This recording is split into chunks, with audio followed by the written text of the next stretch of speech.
The village of Umudike did not sleep, it breathed. At dawn, the red earth roads awakened under the feet of women carrying clay pots, their hips swaying in rhythm with ancient songs. Smoke curled lazily from cooking fires, and palm trees stood tall like silent guardians, watching over generations that lived and died beneath their shadows. And among them all, Adanna moved like a quiet blessing. She was not just beautiful, though her beauty was spoken of in neighboring villages. It was the calm in her eyes, the softness in her voice, and the kindness in her steps that made even the oldest elders nod in approval when she passed. But beauty, in Umudike, was never just a gift. It was a responsibility, and sometimes a burden. Obi had nothing, no land, no title, no inheritance waiting for him, only calloused hands, strong from climbing palm trees, and a heart that refused to fear anything except losing Adanna.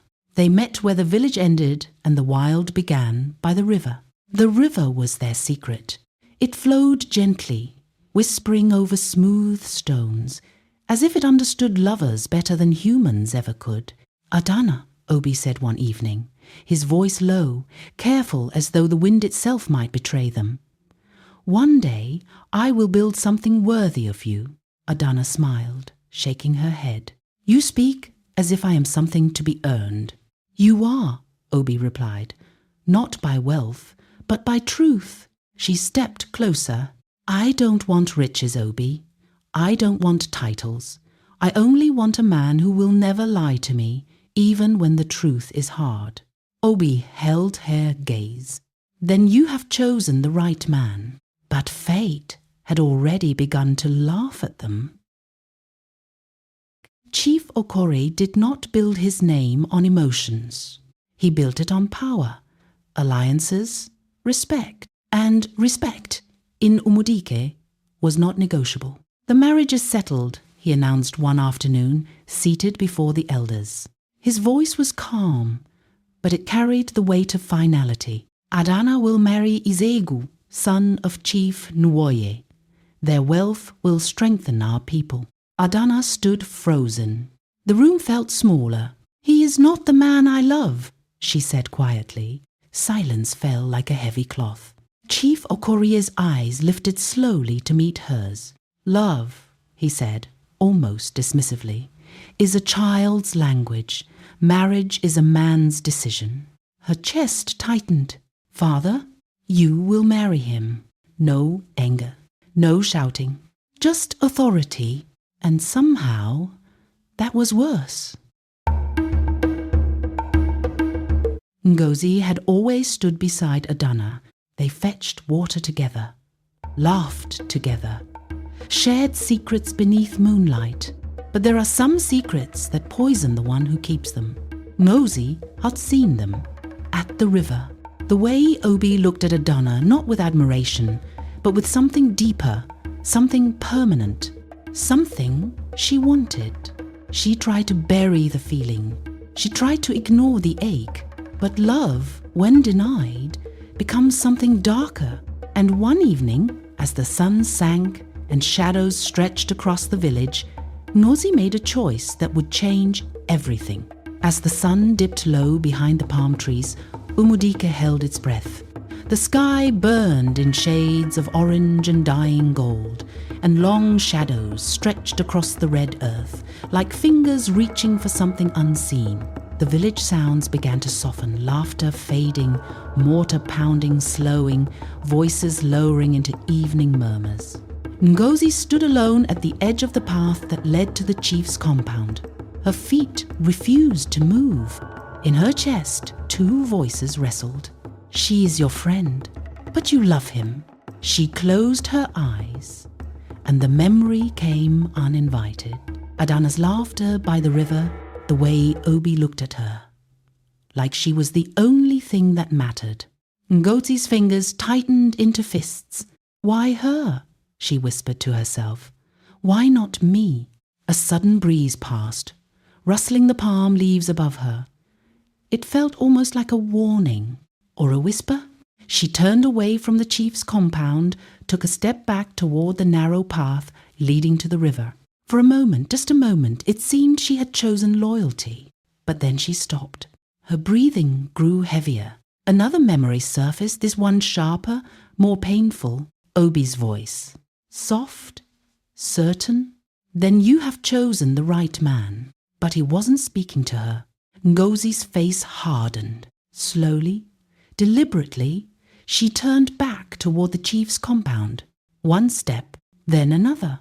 But even now, hesitation clung to her like a shadow. Her hand trembled as she approached the entrance. The guards glanced at her but said nothing. Inside, a faint glow of firelight flickered against the mud walls. She could still walk away. She could still pretend she saw nothing. She could still protect her friend. Ngozi stood at the threshold, her heart pounding so loudly it felt like the entire village could hear it. If she spoke, everything would change. If she stayed silent, nothing would. Her lips parted, then closed again. Silence. The air thickened. Even the night insects seemed to pause. And in that fragile hanging moment, Ngozi realized the truth. Whatever she chose, she would lose something. Friendship or love. Her eyes darkened with a decision not yet spoken. Then she took one final step forward. Chief Okuriye did not shout when Ngozi told him. He did not rage, but the silence that followed was far more dangerous. That night, the village square became a place of judgment. Obi was dragged from his hut like a criminal. Men who once drank palm wine with him now stood watching. No one spoke in his defense. The first strike landed hard, then another. Know your place, a warrior barked. Blood filled Obi's mouth, but he did not beg. He lifted his head, eyes searching the crowd, hoping to see her. I love her, he said, his voice broken but unyielding. And she loves me. That was his final mistake. Chief Okuri rose. Leave this village before the sun rises, he said coldly. If you are still here, you will not see another day. Adanna ran barefoot to the river at dawn. Her heart pounded, not from the distance, but from fear. Obi, her voice echoed, unanswered. Obi, only the river, replied. Then she saw it, the calabash, broken, floating at the edge of the water. And in that moment, something inside her broke too. The drums were loud, the colours were bright, the village celebrated, but Adanna sat like a shadow in her own life. Ezeagu was everything her father wanted, wealthy, powerful, respected, but his eyes held something dangerous. Possession. You belong to me now, he told her that night. Not softly, not kindly, like a declaration of ownership. And when she turned away from him, the first slap came without warning. Past, but pain does not fade, it settles. Then one evening, everything shifted. A stranger entered Umudiki, well-dressed, confident, riding a strong horse. People stared, whispers spread. It cannot be, but it was. Obi, no longer the poor palm wine tapper, now a man shaped by hardship and sharpened by loss.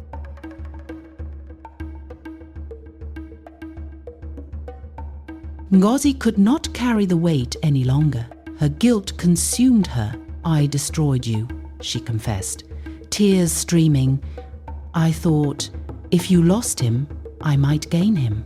Adanna looked at her, not with anger, but something heavier, disappointment. You did not just betray me, she said softly. You betrayed yourself. The duel drew everyone. Men, women, children, even those who pretended not to care. Obi stood calm. Ezeagu stood furious. But before either could move, Adanna stepped forward. No more. Her voice cut through the air like a blade. This marriage was never mine. My heart was never his. Gasps spread through the crowd. Women did not speak like this. Not here. Not ever. But truth, once released, does not return quietly. Ngozi stepped forward too. I caused this. The elder rose slowly, leaning on his staff. A union built on force is not a union, he declared. He struck the ground, and just like that, it was over. Truth shattered tradition. The elder made his judgment. The marriage was broken, and for the first time, Adanna chose her own life. The river witnessed them again. But this time, there was no hiding, no fear, no stolen moments. Only truth. And when the drums played again, they were no longer the drums of obligation. They were the drums of choice, of survival, of a love that refused to die. Some love stories are not meant to be easy. They are meant to be tested, so that when they finally stand, they stand unbreakable.